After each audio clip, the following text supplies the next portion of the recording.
ರಾಜ್ಯದಲ್ಲಿ ಕನ್ನಡಿಗರಿಗೆ ಉದ್ಯೋಗದಲ್ಲಿ ಮೊದಲ ಆದ್ಯತೆ ನೀಡಬೇಕು, ಸರ್ಕಾರಿ ಶಾಲೆಗಳನ್ನು ಉಳಿಸಿ ಬೆಳೆಸಬೇಕು ಹಾಗೂ ಕನ್ನಡ ನಾಮಫಲಕಗಳನ್ನು ಕಡ್ಡಾಯವಾಗಿ ಅಳವಡಿಸಲು ಸರ್ಕಾರ ಕಟ್ಟುನಿಟ್ಟಿನ ಕ್ರಮ ಕೈಗೊಳ್ಳಬೇಕು ಎಂದು ಕನ್ನಡ ಸೇನೆ ಕರ್ನಾಟಕ ರಾಜ್ಯಾಧ್ಯಕ್ಷ ಕೆ.ಎಂ. ಕುಮಾರ್ ಆಗ್ರಹಿಸಿದರು.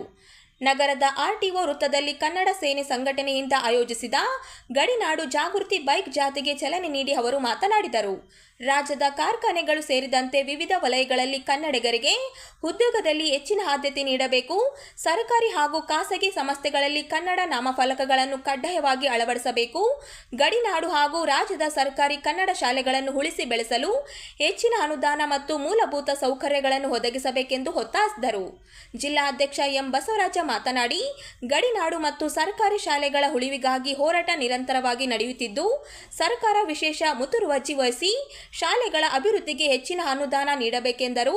ಕನ್ನಡ ನಾಮಫಲಕ ಅಳವಡಿಕೆ ಕುರಿತು ಸರ್ಕಾರದ ಆದೇಶವನ್ನು ಕಟ್ಟುನಿಟ್ಟಾಗಿ ಜಾರಿಗೊಳಿಸಿ ನಿಯಮ ಪಾಲಿಸಿದವರ ವಿರುದ್ಧ ಕ್ರಮ ಕೈಗೊಳ್ಳಬೇಕೆಂದು ತಿಳಿಸಿದರು. ಡಾಕ್ಟರ್ ರಾಜಣ್ಣ ಅವರ ಕಾಲದಿಂದಲೂ ಕನ್ನಡ ಉಳಿಸುವಂಥ ಒಂದು ಬೃಹತ್ ಗೋಕಾಕ್ ಚಳವಳಿಯನ್ನು ಹಮ್ಮಿಕೊಂಡು ರಾಜಣ್ಣ ಅವರು ಅವರ ಜೊತೆಗೆ ಹಿರಿಯ ನಟರುಗಳು ಕನ್ನಡ ಉಳಿಸಬೇಕು ಅಂತೇಳಿ ದೊಡ್ಡ ಹೋರಾಟನೇ ಮಾಡಿದ್ದಾರೆ. ಈಗಲೂ ಮಾಡಬೇಕಾಗಿದೆ. ಈಗ ಅವಶ್ಯಕತೆ ಹಾಗಾಗಿ ನಾನು ಇದೇನು ಮೊದಲು ಅಲ್ಲ, ನಾನು ಬರ್ತಾ ಇರೋದು ಕಳೆದ ವರ್ಷನೂ ಬಂದಿದ್ದೆ, ಬಹಳ ವರ್ಷಗಳ ಹಿಂದೆ ಕೂಡ ನಾನು ಬಂದಿದ್ದೀನಿ. ಏಕೆಂದರೆ ನಾವು ಮ್ಯಾಪ್ನಲ್ಲಿ ನೋಡ್ತಾ ಇದ್ವಿ ರಾಯಚೂರು ಎಲ್ಲಿದೆ, ಹೈದರಾಬಾದ್ ಎಲ್ಲಿದೆ, ಅಕ್ಕಪಕ್ಕದಲ್ಲೇ. ಕನ್ನಡ ಸೇನೆ ಎಲ್ಲ ರಾಜ್ಯದ ಪದಾಧಿಕಾರಿಗಳು ರಾಜ್ಯದ ಹಲವಾರು ಜಿಲ್ಲೆಗಳಿಂದ ಇವತ್ತು ರಾಯಚೂರು ನಗರಕ್ಕೆ ಆಗಮಿಸಿದ್ದಾರೆ. ಬಸವರಾಜ್ ಅವರ ಇವತ್ತಿನ ಈ ವಿಶೇಷವಾದ ನಮ್ಮ ಹಕ್ಕುಗಳಿಗೋಸ್ಕರ ಹೋರಾಟವನ್ನು ಮಾಡೋದ್ರ ಮೂಲಕ ಕನ್ನಡಿಗರಿಗೆ ಉದ್ಯೋಗವನ್ನು ಕೊಡಬೇಕು, ಕನ್ನಡ ನಾಮಫಲಕವನ್ನು ಹಾಕಬೇಕು, ಗಡಿನಾಡಲ್ಲಿ ಕನ್ನಡ ಶಾಲೆಗಳನ್ನ ಉಳಿಸಬೇಕು, ಕರ್ನಾಟಕದಾದ್ಯಂತ ಸರ್ಕಾರಿ ಶಾಲೆಗಳನ್ನ ಉಳಿಸಬೇಕು, ಬೆಳೆಸಬೇಕು ಅನ್ನೋದು ಅರ್ಥದ ಮೂಲಕ ಇವತ್ತು ಮೆರವಣಿಗೆಯನ್ನ ಹಮ್ಮಿಕೊಂಡಿದ್ದೇವೆ. ಬಂಧುಗಳೇ, ಇವತ್ತು ಕರ್ನಾಟಕ ಸರ್ಕಾರ ಇವತ್ತು ಸರ್ಕಾರಿ ಶಾಲೆಗಳನ್ನ ಇವತ್ತು ಖಾಸಗಿ ಶಾಲೆಗಳಿಗೆ ಪೈಪೋಟಿಯಾಗಿ ಸರ್ಕಾರಿ ಶಾಲೆಗಳನ್ನ ಬೆಳೆಸಬೇಕಾಗಿದೆ. ಇವತ್ತು ಮಾನ್ಯ ಮುಖ್ಯಮಂತ್ರಿಗಳು, ನೂತನ ಮುಖ್ಯಮಂತ್ರಿಗಳು ಬಂದಿದ್ದಾರೆ. ಇವತ್ತು ಕರ್ನಾಟಕದ ನೀವು ಖಾಸಗಿ ಆಸ್ತಿಗಳ ಬಗ್ಗೆ ಗಮನ ಕೊಡದೆ ಸರ್ಕಾರಿ ಶಾಲೆಗಳನ್ನು ಉಳಿಸುವಂತೆ ಕನ್ನಡ ಸೇನೆ ಕರ್ನಾಟಕದ ಹಕ್ಕೊತ್ತಾಯ ಆಗಿದೆ. ಇವತ್ತು ನೀವು ನಗರಾಭಿವೃದ್ಧಿ ಬೇಕು, ನಿಮಗೆ ಆ ಅಭಿವೃದ್ಧಿ ಬೇಕು ಅಂತ ನೀವು ರಾಜಕಾರಣವನ್ನು ಮಾಡಿಬಿಟ್ಟು ಗಡಿನಾಡಲ್ಲಿ ಕನ್ನಡ ಶಾಲೆಗಳನ್ನು ಮುಚ್ಚುತ್ತಾ ಇದ್ದಾರೆ. ಮತ್ತು ಕರ್ನಾಟಕದ ಹಲವಾರು ಭಾಗಗಳಲ್ಲಿ ಕನ್ನಡ ಶಾಲೆಗಳು ಇವತ್ತು ಖಾಸಗಿ ಶಾಲೆಗಳಿಗೆ ಕೈಗೊಳ್ಳಿಕೊಳ್ಳಿಕ್ಕೆ ಆಯ್ತಾ ಇಲ್ಲ. ಇಂತಹ ಸಮಯದಲ್ಲಿ ತಾವು ಸರ್ಕಾರಿ ಶಾಲೆಗಳನ್ನು ಉನ್ನತ ಮಟ್ಟಿಗೆ ಏರಿಸಬೇಕು ಮತ್ತು ಅನುದಾನವನ್ನು ಬಿಡುಗಡೆ ಮಾಡಬೇಕು ಅಂತ ನಾವು ಒತ್ತಾಯವನ್ನು ಮಾಡ್ತಾ ಇದ್ದೀವಿ. ಇವತ್ತು ಸರ್ಕಾರ ಕನ್ನಡಿಗರಿಗೆ ಉದ್ಯೋಗವನ್ನು ಕೊಡಬೇಕು ಅಂತ ಇವತ್ತು ಆ ಜಿಲ್ಲೆಗಳಲ್ಲಿ ಕಾರ್ಖಾನೆಗಳನ್ನ ತೆರೆಯುವುದರ ಮೂಲಕ ಸ್ಥಳೀಯ ಕನ್ನಡಿಗರಿಗೆ ಉದ್ಯೋಗವನ್ನು ಕೊಡಬೇಕು ಮತ್ತು ಈ ಭಾಗದಲ್ಲಿ ನೀರಾವರಿ ಯೋಜನೆಗಳನ್ನು ಜಾರಿ ತರಬೇಕು ಅಂತ ಕನ್ನಡ ಸೇನೆ ಕರ್ನಾಟಕ ಒತ್ತಾಯವನ್ನು ಮಾಡುವುದರ ಮೂಲಕ ಇಡೀ ಇವತ್ತು ಸರ್ಕಾರಗಳು ಎಲ್ಲ ತೆರಿಗೆಗಳನ್ನು ಜಾಸ್ತಿ ಮಾಡ್ತಾ ಇರಬೇಕು. ಕೇಂದ್ರ ಸರ್ಕಾರ ಇರಬಹುದು, ರಾಜ್ಯ ಸರ್ಕಾರ ಇರಬಹುದು, ಜನರ ಮೇಲೆ ತೆರಿಗೆ ಹಾಕುವುದರ ಮೂಲಕ ಕರ್ನಾಟಕವನ್ನು ಲೂಟಿ ಮಾಡುವಂತಹ ಸ್ಥಿತಿ ನಿರ್ಮಾಣ ಮಾಡಿದೆ. ಕೂಡಲೇ ಮುಂದಿನ ಚುನಾವಣೆಯಲ್ಲಿ ಕರ್ನಾಟಕದ ಜನತೆ ಜಾಗೃತರಾಗಬೇಕು. ಯಾವುದೇ ಸರ್ಕಾರ ಇರಲಿ, ಕಾಂಗ್ರೆಸ್ ಇರಲಿ, ಬಿಜೆಪಿ ಇರಲಿ, ದಳ ಇರಲಿ, ಇವತ್ತು ಕನ್ನಡಿಗರ ಕರ್ನಾಟಕದ ತೆರಿಗೆಗಳನ್ನು ಹಾಕುವುದರ ಮೂಲಕ ಕನ್ನಡಿಗರನ್ನು ಶೋಷಣೆ ಮಾಡುವಂತಹ ಸ್ಥಿತಿ ನಿರ್ಮಾಣ ಆಗಿದೆ.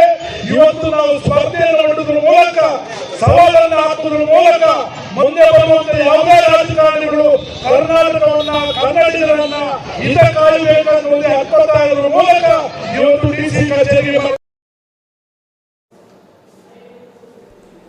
ಜಿಲ್ಲಾ ಆಡಳಿತ ಭವನದಲ್ಲಿರುವ ಶಾಲಾ ಶಿಕ್ಷಣ ಇಲಾಖೆ ಉಪನಿರ್ದೇಶಕರ ಕಚೇರಿಯಲ್ಲಿ ಲಂಚ ಸ್ವೀಕರಿಸುತ್ತಿದ್ದ ಎಫ್ಡಿಎ ಮಹಾಬಲೇಶ್ವರ ಅವರನ್ನು ಲೋಕಾಯುಕ್ತ ಅಧಿಕಾರಿಗಳು ಗುರುವಾರ ರೆಡ್ ಹ್ಯಾಂಡ್ ಆಗಿ ಬಂಧಿಸಿದ್ದಾರೆ.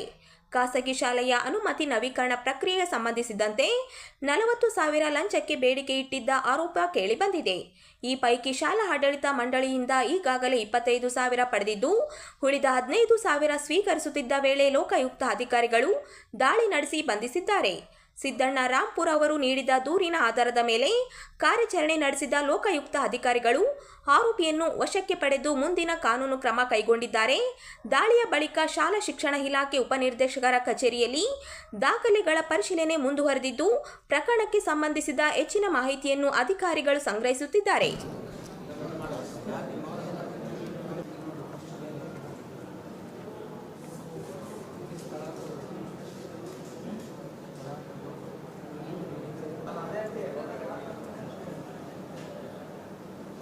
ಸರ್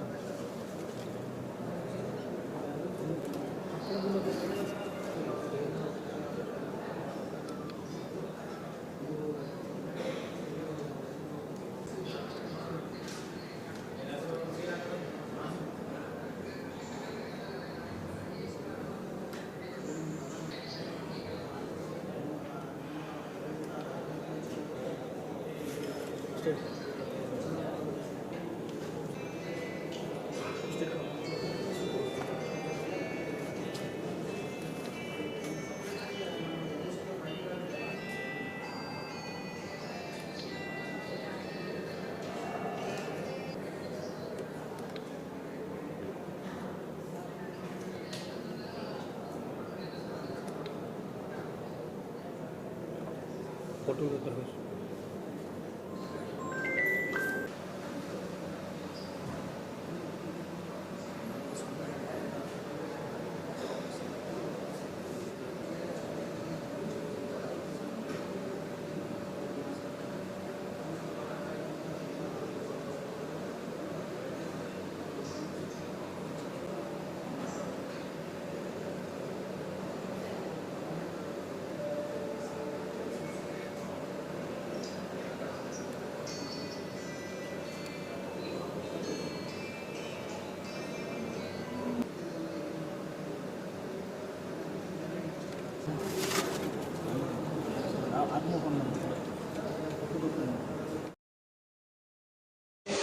ಭೂಮಿ ಒತ್ತುವರಿಯಾಗಿದೆ ಅಂತ ಹೇಳ್ತಾರೆ. ಆದ್ರೆ ತಾಲೂಕಿನ ಗಿಲ್ಲೆಸ್ಗೂರು ಗ್ರಾಮದ ಸರ್ವೆ ನಂಬರ್ 75ರ ಸರ್ಕಾರಿ ಜಮೀನಿನಲ್ಲಿ ಮಹಾದೇವಿ ಮಲ್ಲೇಶ್ ನಾಯಕ್ ಅವರು ಅನಧಿಕೃತ ಕಟ್ಟಡಗಳನ್ನು ನಿರ್ಮಿಸಿ ಖಾಸಗಿ ವ್ಯಕ್ತಿಗಳಿಂದ ಹಣ ಸಂಗ್ರಹ ಮಾಡುತ್ತಿದ್ದಾರೆ ಎಂದು ಅಂಬಾಜಿರಾವ್ ಮಾಡಿರುವ ಆರೋಪ ಸಂಪೂರ್ಣ ಸುಳ್ಳು ಎಂದು ಡಾಕ್ಟರ್ BR ಅಂಬೇಡ್ಕರ್ ಪರಿಶಿಷ್ಟ ಜಾತಿ ಒಕ್ಕೂಟಗಳ ರಾಜ್ಯಾಧ್ಯಕ್ಷರಾದ ಮಹೇಂದ್ರ ಕುಮಾರ್ ಮಿತ್ರ ಅವರು ಹೇಳಿದರು. ಅವರಿಂದು ನಗರದ ಸುದ್ದಿಗಾರರೊಂದಿಗೆ ಮಾತನಾಡಿ, ಅಂಬಾಜಿರಾವ್ ಮೈದರಕರ್ ಅವರು ಕಳೆದ ವರ್ಷ ಗಿಲಸ್ಗೂರು ಸೀಮಂತರದ ಸರ್ವೆ ನಂಬರ್ 75ರ 33 ಎಕರೆ 35 ಗುಂಟೆ ವಿಸ್ತೀರ್ಣದ ಸರ್ಕಾರಿ ಜಮೀನು ಅನಧಿಕೃತ ಕಟ್ಟಡಗಳನ್ನು ನಿರ್ಮಿಸಿ ಪ್ರತಿ ತಿಂಗಳು ಬಾಡಿಗೆ ರೂಪದಲ್ಲಿ ಸುಮಾರು 1 ಲಕ್ಷ ರೂಪಾಯಿ ಹಣ ಸಂಗ್ರಹಣೆ ಮಾಡಲಾಗುತ್ತಿದೆ ಎಂದು ಮಾಡಿರುವ ಆರೋಪ ಸುಳ್ಳು ಎಂದರು. ಗ್ರಾಮೀಣ ಶಾಸಕರಾದ ಬಸನಗೌಡ ದದ್ದಲ್ ಅವರು ಇವರನ್ನು ರಕ್ಷಣೆ ಮಾಡುತ್ತಿರುವುದು ಸತ್ಯಕ್ಕೆ ದೂರವಾಗಿದೆ. ಈ ಜಮೀನಿನಲ್ಲಿ ಶ್ರೀ ಮಲ್ಲಿಕಾರ್ಜುನ ದೇವಸ್ಥಾನ, ಸಮುದಾಯ ಭವನ, ಗ್ರಾಮ ಪಂಚಾಯಿತಿಯ ಕಟ್ಟಡ, ನೀರಿನ ಟ್ಯಾಂಕ್ ಉಳಿದ ಖಾಲಿ ಜಾಗದಲ್ಲಿ ಶುಲಿಬೆ ಜಾತ್ರೆ ನಡೆಯುತ್ತದೆ.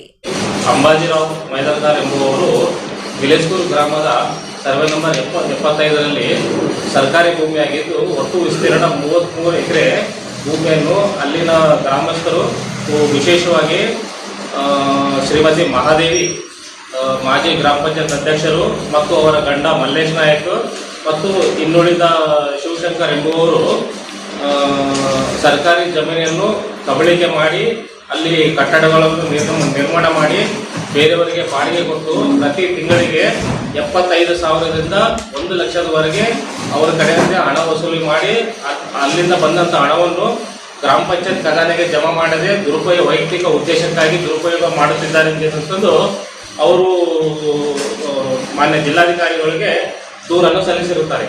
ಅದರ ನಿಮಿತ್ತವಾಗಿ ದಿನಾಂಕ 6/5/2026ರಂದು ಮಾನ್ಯ ಸಹಾಯಕ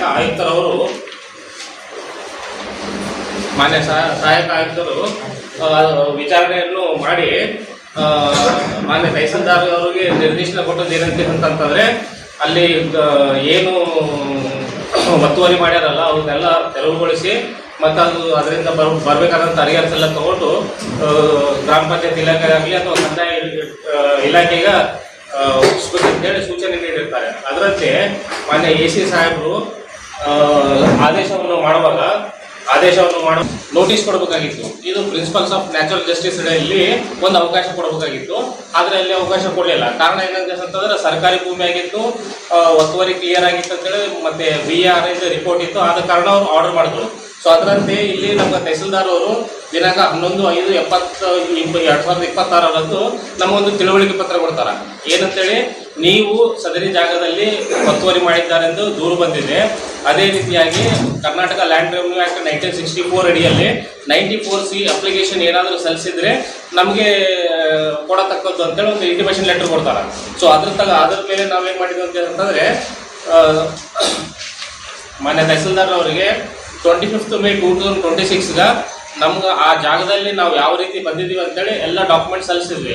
ಸೊ ಇಲ್ಲಿ ವಿಶೇಷವಾಗಿ ಏನಂತಂದರೆ, ಅದರಲ್ಲಿ ಶ್ರೀಮತಿ ಮಹಾದೇವಿ ಅವರು 94C ಅಪ್ಲಿಕೇಶನ್ ಹಾಕಿದ್ದಾರೆ.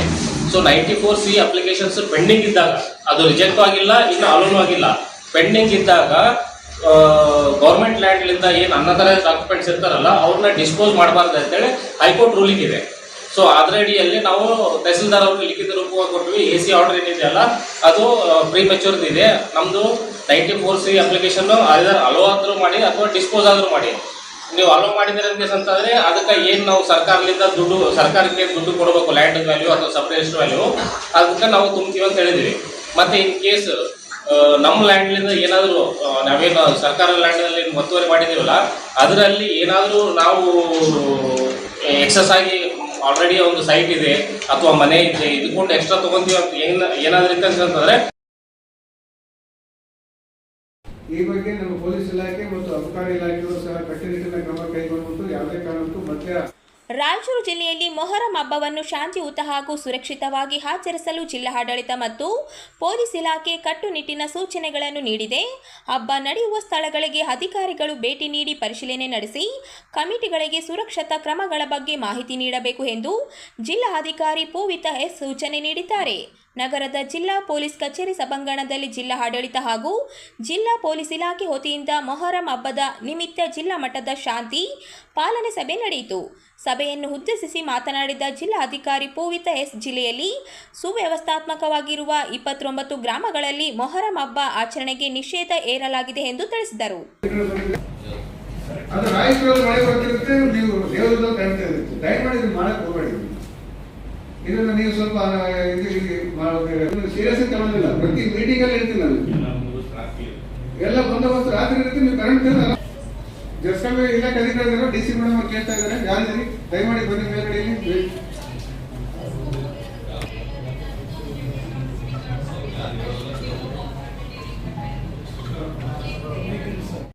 ಮಟ್ಟದ ಅಧಿಕಾರಿಗಳಿಗೆ ಒಂದು ನಿರ್ದೇಶನವನ್ನು ಕೊಟ್ಬಿಟ್ಟು ನಮ್ಮ ಅಧಿಕಾರಿಗಳು ಸಭೆ ಮಾಡ್ತಾ ಅಗ್ನಿ ಅವಘಡದಿಂದ ರಾಯಚೂರು ಜನತೆ ಶಾಂತಿ ಪ್ರಿಯ ಅಂತ ಹೇಳಿದಂತ ಶ್ರೀನಿವಾಸ ಪತ್ತಂಗಿ ಸರಲ್ಲಿ ಬ್ಯಾರೆ ಏನೇನಿಲ್ಲ ಅಲ್ಲಿ, ಬ್ಯಾರೆ ಜಗಳ ಆಡಕ್ಕೆ ಏನೇನು ಕಾರಣ ಇಲ್ಲ. ಹಿಂದೂ ಮುಸ್ಲಿಂ ಎಲ್ಲಿ ಜಗಳ ಆಡಕ್ಕಿಲ್ಲ. ತಮ್ಮ ಸ್ವಂತ ತಂದು ಅಲ್ಲಿ ಜಗಳ ಆಡಕ್ಕೆ ಒಂದು ನೇವನ ತಗೊಂಡು ಮೊಹರಂಗೆ ಒಂದು ಹಬ್ಬಕ್ಕೆ ಕೆಟ್ಟ ಹೆಸರು ಥರ ಇದು ಮಾಡ್ತಾರಂತ ನಮಗೆ ಇದು ಸುದ್ದಿ ಬಂದಿದೆ. ಅದಕ್ಕೆ ಎಲ್ಲರೂ ನಮ್ಮ ದೇಶನಾಗ ಎಲ್ಲಕ್ಕಿಂತ ಜಾಸ್ತಿ ಹಿಂದೂ ಧರ್ಮದವರೇ ಮೊಹರಂ ಮಾಡ್ತಾರೆ, ಮುಸ್ಲಿಮ್ಗಿಂತ ಜಾಸ್ತಿ ಹಿಂದೂ ಧರ್ಮದವರೇ ಮೊಹರಂ ಮಾಡ್ತಾರೆ. ಮುಸ್ಲಿಂ ಎಷ್ಟು ಮಾಡ್ತಾರೆ ಅಷ್ಟೇ ಮೊಹರಂ ನಮ್ಮ ಮಂದಿ ಮಾಡ್ತಾರೆ. ನಮ್ಮ ಪೀಸ್ ಕಮಿಟಿ ಮೆಂಬರ್ಸು ಫರೋಜ್, ನಮ್ಮ ಯೂಸುಫ್ ಖಾನ್, ರಸೂಲ್ ಸಾಬ್, ಅಸ್ಲಂ ಸಾಬ್, ಮತ್ತು ಮುಖ್ತಾರ್ ಸಾಬ್, ಮತ್ತು ಎಲ್ಲರೂ ಸಾಹೇಬ್ ಬಂದಿದ್ದಾರೆ. ಅವ್ರ ಜೊತೆಗೆ ನಾವು ನಮ್ಮ ಧರ್ಮದ ಬಗ್ಗೆ ಎಲ್ಲ ಕಾಳಜಿ ಇದೆ. ನಾನೇ ಕಲ್ಯಾಣಿ ಗಜಾನನ ಸಮಿತಿ ಅಧ್ಯಕ್ಷ. ಒಂದು ದಿವಸ ಗಣಪತಿ ಮತ್ತು ಮೊಹರಂ ಕೂಡಿ ಬಂದಿತ್ತು.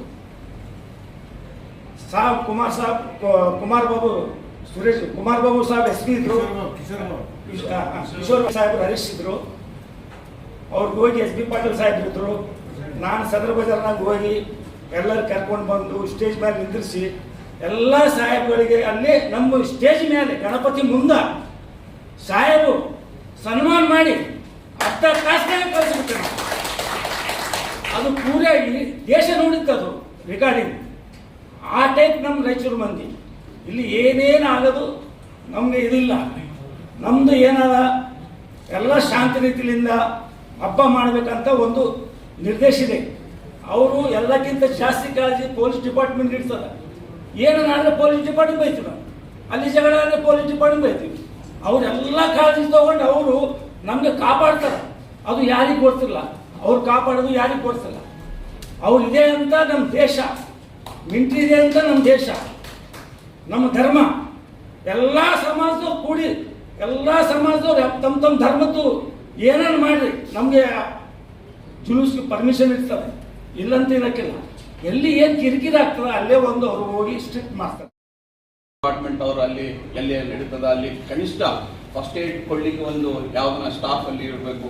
ಮತ್ತೆ ಫೈರ್ ಡಿಪಾರ್ಟ್ಮೆಂಟ್ ಅವರು ಇನ್ನ ಎಲ್ಲ ಕಡೆ ಫೈರ್ ಎಕ್ಸ್ಟಿಂಕ್ಷನ್ ಮತ್ತೆ ಬೇರೆ ಕಡೆ ವ್ಯವಸ್ಥೆ ಮಾಡೋದು ಒಳ್ಳೇದು ಅಂತ ನನ್ಗೆ ಅನಿಸ್ತದ.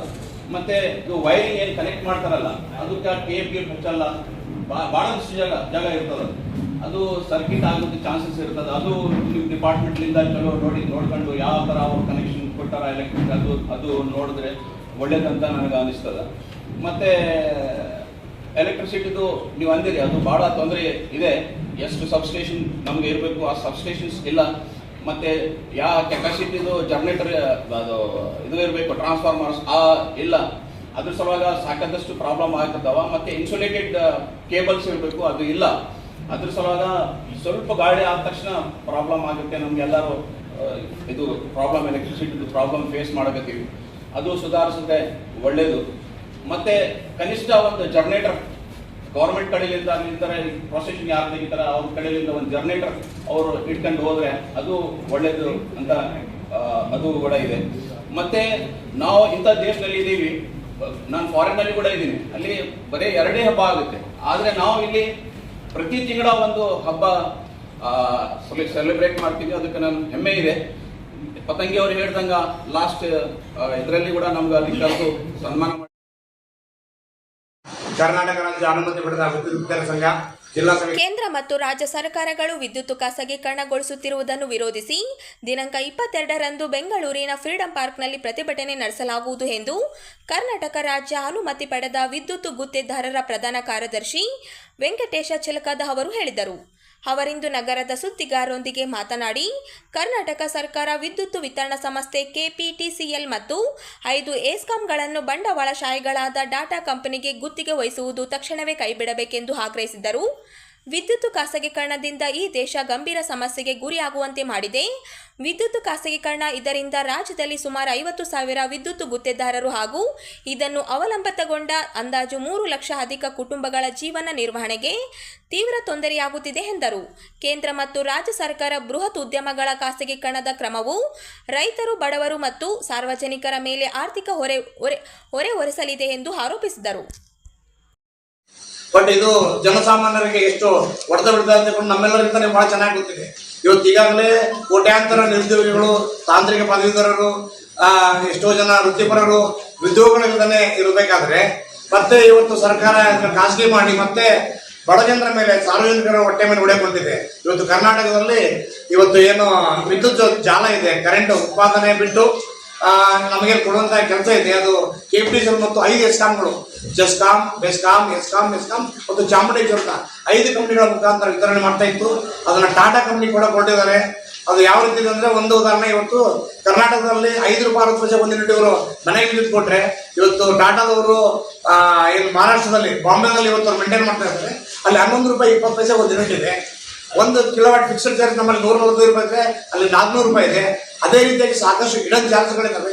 ಇವೆಲ್ಲವೂ ಜನಸಾಮಾನ್ಯರ ಮೇಲೆ ಬರೆ ಆಗ್ತಾ ಇದ್ದಾವೆ. ಅದರ ಜೊತೆಗೆ ಇವತ್ತರೆಗೂ ಕರ್ನಾಟಕ ರಾಜ್ಯದಲ್ಲಿ ಒಂದು 50,000 ಜನ ಲೈಸೆನ್ಸ್ ಕಾಂಟ್ರಾಕ್ಟ್ ಇದ್ದೀವಿ. ನಮಗೆ ಕರ್ನಾಟಕ ಸರ್ಕಾರ ಒಂದು ಲೈಸೆನ್ಸ್ ಕೊಟ್ಟಿದೆ. ನಾವು ಯಾವುದೇ ಒಂದು ಸಣ್ಣ ಮನೆ ಇರ್ಬೋದು, ಒಂದು ದೀಪ, ಒಂದು ಟ್ಯೂಬ್ ಲೈಟ್, ಒಂದು ಬಲ್ಬ್ ಹಾಕಂದ್ಬಿಟ್ರೆ ಯಾವುದೇ ಕೆಲಸ ನಾವು ಲೈಸೆನ್ಸ್ ಕಾಂಟ್ರಾಕ್ಟರೇ ಮಾಡಬೇಕು. ಮತ್ತು ವೈರಿಂಗ್ ಮಾಡಿದ್ಮೇಲೆ ಎಸ್ಟಿಮೇಟ್ ಕೊಟ್ಟರೆ ಆ ಇನ್ಸ್ಟಾಲೇಷನ್ ಸರ್ವಿಸ್ ಆಗಬೇಕು ಅನ್ನೋದು ಕಾನೂನು ನಮ್ಮ ರಾಜ್ಯದಲ್ಲಿ ಅನ್ವಯದಲ್ಲಿ ಒಂದೊಂದು ಇದೆ. ಆ ಒಂದು ಕಾನೂನನ್ನು ತೆಗೆದುಬಿಟ್ಟು 150 ಕಿಲೋವರೆಗೂ ಯಾವುದೇ ಡಿಸ್ಟ್ರಿಬ್ಯೂಟ್ ಬೇಡ ಅನ್ನುವ ಒಂದು ಧೋರಣೆಗೆ ಸರ್ಕಾರ ಬಂದು ಯಾವುದೋ ಒಂದು ತ್ರಿಪುರದಾದಂಥ ಸಣ್ಣ ರಾಜ್ಯ, ನಮ್ಮ ಕರ್ನಾಟಕದ ಯಾವುದೋ ಒಂದು ಜಿಲ್ಲೆಗೆ ಸಮಾನಲ್ಲ, ಗುಡ್ಡಗಾಡ ಪ್ರದೇಶ, ಅಲ್ಲಿ ಜನವಸತಿ ಇಲ್ಲ, ಇನ್ನೊಂದಿಲ್ಲ ಅಂತ ಅದನ್ನ ಸರ್ವೆ ಮಾಡಿಬಿಟ್ಟು ನಮ್ಮ ಕರ್ನಾಟಕ ರಾಜ್ಯದ ಮುಖ್ಯ ಕಾರ್ಯದರ್ಶಿಗಳು ಇಲ್ಲ ಇಲ್ಲಿ ಕೂಡ ಅದನ್ನು ತಂದ್ರೆ ಚೆನ್ನಾಗಂತಕೊಂಡು ಏನು ಒಂದು 50,000 ವಿದ್ಯುತ್ ಬಿದ್ದಿದ್ದಾರೆ. ಅವ್ರ ಜೊತೆಗೆ ಒಂದು 3 ಲಕ್ಷ ಕುಟುಂಬಗಳು ಕೆಲಸ ಮಾಡ್ತಾರೆ. ಸುಮಾರು ಒಂದು 30-40 ಲಕ್ಷ ಜನ ಈ ಒಂದು ಅಡಿಯೊಳಗೆ ಬದುಕ್ತಾರೆ. ಅಂತವ್ರನ್ನೆಲ್ಲ ನಿರುದ್ಯೋಗಗಳನ್ನ ಮಾಡಿಬಿಟ್ರೆ ಈ ಕುಟುಂಬಗಳೆಲ್ಲ ಬೀದಿ ಬಿಡ್ತವೆ, ಅವ್ರಿಗೆ ಯಾವುದೇ ಒಂದು ಜೀವನಕ್ಕ ಇದಿಲ್ಲ. ಇವತ್ತು ನೋಡಿ, ನಾನು ನನ್ನ ಉದಾಹರಣೆ ತಗೊಂಡ್ರೆ, ಇವತ್ತು ನನಗೆ ಸುಮಾರು 60 ವರ್ಷ. ಇವತ್ತು ಈ ವೃತ್ತಿ ಬಿಟ್ಟು ನಾವು ಹೊರಗಡೆ ಹೋದ್ರೆ ಬಂದ್ರೆ ಏನ್ ಜೀವನ ಮಾಡಬಲ್ಲೆ, ನನ್ನ ಕುಟುಂಬಕ್ಕೆ ನಾನು ಏನು ಒಂದು ಇದು ಕೊಡಬಲ್ಲೆ. ನಾನು ಇಂಥ ಒಂದು ಪರಿಸ್ಥಿತಿ ಸರ್ಕಾರಗಳು ತರ್ತಾ ಇದ್ದಾವೆ. ಇದರಿಂದ ಯಾರಿಗೂ ಒಳ್ಳೇದಿಲ್ಲ, ಲಾಭ ಇಲ್ಲ. ಆ ಒಂದು ಕಾರಣಕ್ಕೆ ತಾವುಗಳು ದಯಮಾಡಿ ಇದನ್ನ ತಮ್ಮ ಪತ್ರಿಕೆಗಳಲ್ಲಿ, ತಮ್ಮ ದೃಶ್ಯ ಮಾಧ್ಯಮಗಳಲ್ಲಿ ಹೆಚ್ಚೆಚ್ಚಾಗಿ ಬಿತ್ತರಿಸಿ ಇದನ್ನ ವಿರೋಧಿಸಬೇಕು. ಅದೇ ರೀತಿಯಾಗಿ ನಾನು ನಮ್ಮ ನಗರದಲ್ಲಿರುವಂತಹ ಏನು ಸಂಘ ಸಂಸ್ಥೆಗಳಿದಾವೆ, ಆಮೇಲೆ ಈ ಕಾರ್ಮಿಕ ಸಂಘಟನೆಗಳಿದಾವೆ, ರೈತ ಸಂಘಟನೆಗಳಿದಾವೆ, ಬುದ್ಧಿಜೀವಿಗಳಿದಾವೆ, ಅವರೆಲ್ಲರಿಗೂ ನಾನು ವಿನಂತಿ ಮಾಡ್ಕೊಂತೇನೆ, ದಯಮಾಡಿ ಈ ಒಂದು ಏನು ಖಾಸಗೀಕರಣ ಇದೆ ಇದನ್ನ ದಯಮಾಡಿ ಕೈ ಬಿಡಬೇಕು. ಇದರಿಂದ ಯಾರಿಗೂ ಒಳ್ಳೇದಾಗಲ್ಲ. ಆ ಜನಪರವಾಗಿರುವಂತ ಕೆಲಸಗಳನ್ನ ಮಾಡ್ರಿ. ಇನ್ನೂ ಸಾಕಷ್ಟು ನೀವು ನೌಕರಿಗಳನ್ನ ಉಂಟಾಕ್ರಿ, ಉದ್ಯೋಗಗಳನ್ನ ಕೊಡ್ರಿ, ಜನಪರ ಕೆಲಸಗಳನ್ನ ಮಾಡ್ರಿ ಅಂತ ತಿಳ್ಕೊಂಡು ಈ ಮೂಲಕ ತಮ್ಮಲ್ಲಿ ನಾನು ಕೇಳ್ಕೊಂತೀನಿ. ಇದರ ಒಂದು ಆ್ಯಪ್ನ ಒಂದು ರೆಡಿ ಮಾಡಿದ್ವಿ. ಅದು ಏನಂತಂದ್ರೆ KEMCಗೆ, ಕರ್ನಾಟಕ ರೆಗ್ಯುಲೇಟರಿ ಎಲೆಕ್ಟ್ರಿಸಿಟಿ ಕಮಿಷನ್ ಅಂತ ತಿಳ್ಕೊಂಡು ನಮ್ಮ ಕರ್ನಾಟಕ ಸರ್ಕಾರದ ಒಂದು ಕಮಿಷನ್ ಇದೆ. ಅವರಿಗೆ ನಾವು ಒಂದು ಅರ್ಜಿ ಹಾಕಿದ್ದಾದ್ರೆ ಈ ರೀತಿ ಖಾಸಗೀಕರಣ ಮಾಡೋದಕ್ಕೆ ನಮ್ಮ ವಿರೋಧ ಅಂತ ತಿಳ್ಕೊಂಡು 50,000 ಅರ್ಜಿಗಳೇನಾದ್ರು ಅಲ್ಲಿ ರಿಜಿಸ್ಟ್ರೇಷನ್ ಆದ್ರೆ ಈ ಟಾಟಾದವ್ರು ನಮ್ಮ ಕರ್ನಾಟಕಕ್ಕೆ ಬರೋದು ತಪ್ಪಾಗ ಅನ್ನೋ ಒಂದು ಆ್ಯಪ್ ಇದೆ. ಅದನ್ನು ಕೂಡ ತಮಗೆ ಕೊಡ್ತೀವಿ. ದಯಮಾಡಿ ಎಲ್ಲರೂ ತಾವು ತಮ್ಮ ಬಹಳ ಸರಳವಾಗಿದೆ. ಅದು ಕನ್ನಡದಲ್ಲಿದೆ, ಇಂಗ್ಲಿಷಲ್ಲಿದೆ, ಒಂದು 4 ಲೈನಲ್ಲಿ ಇದೆ. ಅದನ್ನು ಬರೆದು ಹಾಕಿದ್ದಾದ್ರೆ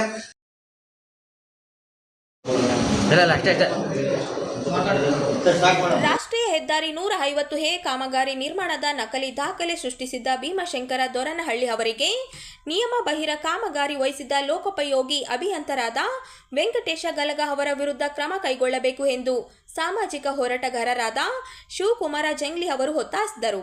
ಅವರಿಂದು ನಗರದ ಸುದ್ದಿಗಾರರೊಂದಿಗೆ ಮಾತನಾಡಿ, ಜಿಲ್ಲೆಯ ಲಿಂಗಸ್ಕೂರು ಪಟ್ಟಣದ ಹೊನ್ನಾಳಿ ಕ್ರಾಸ್ನಿಂದ ಮಸ್ಕಿಯಿಂದ ವಿಜಯಪುರದ ಮೂಲಕ ಚಾಮರಾಜನಗರದವರೆಗೆ ಕೈಗೊಂಡ ರಾಷ್ಟ್ರೀಯ ಹೆದ್ದಾರಿ ನಿರ್ಮಾಣದ ಕಾಮಗಾರಿಯನ್ನು ಹಮ್ನಾಪುರ ಹ್ಯಾಂಡ್ ಕಂಪನಿಗೆ ವಹಿಸಲಾಗಿದೆ. ಆದರೆ ವೆಂಕಟೇಶ ಗಲಗ ಕಪಕ್ಷದಿಂದ ಅಕ್ರಮ ನಕಲಿ ದಾಖಲೆ ಸೃಷ್ಟಿಸಿ ಕಾಮಗಾರಿ ಪಡೆದ ಭೀಮಶಂಕರ ದೊರನಹಳ್ಳಿ ಅವರು ಯಾವುದೇ ಕಾಮಗಾರಿ ಕೈಗೊಳ್ಳದೆ ಸುಮಾರು 3.48 ಕೋಟಿ ಬಿಲ್ ಎತ್ತುವಳಿ ಮಾಡಲಾಗಿದೆ ಎಂದು ಆರೋಪಿಸಿದ್ದರು. ಅದೇ ರೀತಿ ಮಸ್ಕಿ ತಾಲೂಕು ವ್ಯಾಪ್ತಿಯಲ್ಲಿ ಮತ್ತೆರಡು ನಕಲಿ ದಾಖಲೆ ಮೂಲಕ ಕಾಮಗಾರಿ ಪಡೆದುಕೊಂಡಿದ್ದಾರೆ. ಇದು ವೆಂಕಟೇಶ ಗಲಗ ಅವರ ಮತ್ತೊಂದು ಕರ್ಮಕಾಂಡ ಬಯಲು ಆಗಿದೆ ಎಂದು ಅವರು ಹೇಳಿದರು. ಭೀಮಶಂಕರ ದೊರನಹಳ್ಳಿ ಎಂಬುವವರಿಗೆ ರಾಷ್ಟ್ರೀಯ ಹೆದ್ದಾರಿ ನಿರ್ಮಾಣ ಸಂಬಂಧಿಸಿದ ಯಾವುದೇ ಟೆಂಡರ್ ಹಾಕಿಲ್ಲ. ವರ್ಧನ್ ಸರ್ಟಿಫಿಕೇಟ್ ವೆಂಕಟೇಶ್ ಗಲಗ ನೀಡಿ ಸುಮಾರು 3.48 ಲಕ್ಷ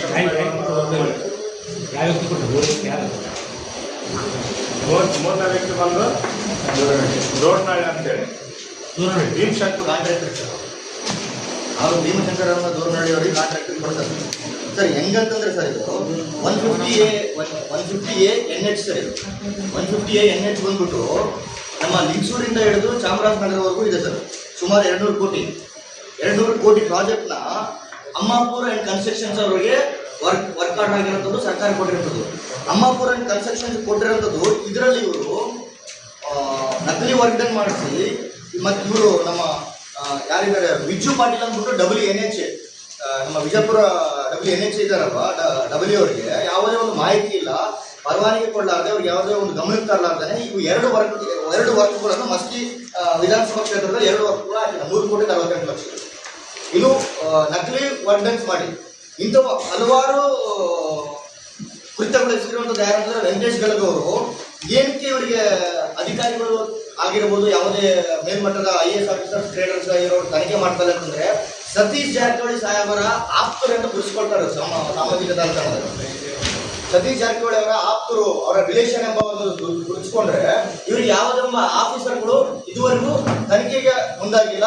ಅವ್ರಿಗೆ ಜಾರಕಿಹೊಳಿ ಸಾಹೇಬರು ಬಹಳ ಏನಂತಾರೆ ನಮ್ಮ ರಾಜಕೀಯ ಜೀವನದಲ್ಲಿ ಬಹಳ ಒಳ್ಳೆ ವ್ಯಕ್ತಿ. ಅವರ ಹೆಸರನ್ನು ಕೆಡಿಸಿ ಅವರ ಹೆಸರು ಬಹಳ ದುರ್ಬಳಕೆ ಮಾಡ್ಕೊಂಡು ಇವರು ದುಡ್ಡು ಮಾಡ್ತಾ ಇದ್ದಾರೆ. ಇವ್ರಿಗೆ ಯಾವುದೇ ಅಧಿಕಾರಿಗಳು ತನಿಖೆಗೆ ಇದುವರೆಗೂ ಮುಂದಾಗಿಲ್ಲ, ಯಾರಿಗೂ ಏನಂತಾರೆ ಒಂದು ನೋಟಿಸ್ನು ಜಾರಿ ಮಾಡಿಲ್ಲ. ರಾಜ್ಪಾಲರಿಗೆ ಕೊಟ್ಟ ಮೇಲೆ ರಾಜ್ಪಾಲರಿಗೆ ಇವರು ಕರೆ ಮಾಡಿ ಕೇಳಿದ್ದಾರೆ ಶಿವಕುಮಾರ್ ಜಗ್ಗಿ ಅವರು, ನಾವು ತನಿಖೆಗೆ ಆಲ್ರೆಡಿ ಮುಂದಾಗಿದೆ ಅಂತ ಅಂದ್ಬಿಟ್ಟು ಆ ತನಿಖೆ ಕೊಟ್ಟು ಆಗಿದ್ದ ಒಂದು ವಾರಕ್ಕೆ ಇದು ಲಿಂಗಸೂರು 150 NH 3,48,00,000 ರೂಪಾಯಿ ಭೀಮಾಶಂಕರ್ ದೋರನಹಳ್ಳಿ ಅನ್ನೋ ಕಾಂಟ್ರಾಕ್ಟರ್ಗೆ ವರ್ಕ್ ಡನ್ ಕೊಟ್ಟಿರ್ತಾರೆ. ಯಾವುದೇ ಒಂದು ಪರವಾನಗಿ ಕೊಡಲಾರ್ದೆ ವಿಜು ಪಾಟೀಲ್ ಅಂದ್ಬಿಟ್ಟು ಇದಕ್ಕೆ ಸಂಬಂಧಪಟ್ಟಂತ AW ಸರ್, ಬೇಕಿದ್ರೆ ಅವ್ರ ನಂಬರ್ ಕೊಡ್ತೀನಿ, ತಾವು ಕೇಳ್ಕೊಂಡು ಫೋನ್ ಮಾಡಿ ಕೇಳ್ಬೋದು ಸರ್, ಎಷ್ಟು ಅವ್ಯವಹಾರ ಆಗಿದೆಯಾ ಸತ್ಯ ಇಲ್ಲ ಅಂತ. ವಿಜು ಪಾಟೀಲ್ ಅಂದ್ಬಿಟ್ಟು ಸರ್ ಅವ್ರ ನಂಬರ್ ಬಂದಿದ್ರೆ ಇಲ್ಲಿ ಇದೆ ಸರ್, ಕೊಡ್ತೀನಿ. ವಿಜು ಪಾಟೀಲ್ ಕೊಟ್ಟಾನ ಏನ್ ಮಾಡಿ? ವಿಜು ಪಾಟೀಲ್ ಗಮನಕ್ಕೆ ಇಲ್ಲ ಸರ್. ಆಕ್ಚುಲಿ ಇವರು ವರ್ಕ್ ಡನ್ ತಗೋಬೇಕಲ್ಲ ಸರ್, ವರ್ಕ್ ಆರ್ಡರ್ ತಗೋಬೇಕಾದ್ರೆ ವಿಜು ಪಾಟೀಲ್ ಕೇಳ್ಬೇಕು ಸರ್. ಇವರು ಡಬ್ಲ್ ಇದಾರೆ ಸರ್, ಮೊನ್ನೆ 150 NH ನ್ಯಾಷನಲ್ ಹೈವೇ ಇದೆ, ಅವ್ರಿಗೆ ಕೇಳಬೇಕಿತ್ತು, ಅವ್ರಿಗೆ ಯಾವುದೇ ಒಂದು ಗಮನಕ್ಕಿಲ್ಲ ಸರ್. ನಾವು ವಿಜು ಪಾಟೀಲ್ ಸರ್ ಅವ್ರಿಗೆ ಫೋನ್ ಮಾಡಿ ಕೇಳಿದ್ರೆ ಸರ್ ಇದರಲ್ಲಿ ಏನು ಅವ್ಯವಹಾರ ನಡೆದಿದ್ದಲ್ಲ ಸತ್ಯ, ಬಟ್ ನಾನು ಗಮನಕ್ಕಿಲ್ಲ, ಯಾವುದೇ ನಮ್ಮ ಪರವಾನಗಿ ಕೇಳಿಲ್ಲ. ಇವರು ಕೇಳಿದ್ರೆ ಇವರು ವರ್ಕ್ ಡನ್ ಕೊಟ್ಟಿದ್ದಾರೆ. ಯಾರಿಗೆ? ಭೀಮಾಶಂಕರ್ ದೋರನಹಳ್ಳಿ ಅವರು ಸರ್. ಇವರು ಬಗೆದಷ್ಟು ಬಯಲಾಗ್ತಾ ಇದೆ ಸರ್. ಯಾರೋ ನಮ್ಮ ವೆಂಕಟೇಶ್ ಗಲಗನ್ನವರು ಸರ್ ಏನಿದೆ ಇವ್ರದ್ದು ಅಂತ ಕೇಳಿದಾಗ ಸರ್ ನೋಡಿ ಸರ್, ಇದು ಅಂಡರ್ ವಿಜು ಪಾಟೀಲ್ ಅಂಡರ್ ಇದು ಕಾಮಗಾರಿ. ಹಾಂ ಸರ್, 150 NH ವಿಜು ಪಾಟೀಲ್ ಅವ್ರ ಅಂಡರ್ ಅಲ್ಲ ಇದು. ಯಾರು ಸರ್? ವಿಜು ಪಾಟೀಲ್ ಅವರೇ ನೋಡ್ಕೊ ಉಸ್ತುವಾರಿ. ಹೌದು ಸರ್, ಹೌದು ಸರ್, ಅವರೇ ಡಬ್ಲಿ ಸರ್. ಅವ್ರು ಯಾಕೆ ಅವ್ರದ್ದು ಲೋಕಲ್ ಇದ್ದಾರೆ ಸರ್. ಅವ್ರದ್ದು ನಮ್ಮ ಗಮನಕ್ಕೆ ಇಲ್ಲ ಅಂತ ಹೇಳ್ತಾ ಇದ್ದಾರೆ ಅವ್ರ ಗಮನಕ್ಕಿಲ್ಲ. ಒಂದು ಉಸ್ತುವಾರಿ ಹೊತ್ಕೊಂಡ ಮೇಲೆ ನನ್ನ ಗಮನಕ್ಕೆ ಇಲ್ದಂಗೆ ಕೆಲಸ ಹೆಂಗ್ ಮಾಡ್ತಾರೆ ಸರ್? ಹೆಂಗೆ ಕೊಡ್ತಾರೆ ಸರ್? ಅದನ್ನೇ ಸರ್ ಇವರು ಯಾರು ಸರ್ ನಮ್ಮ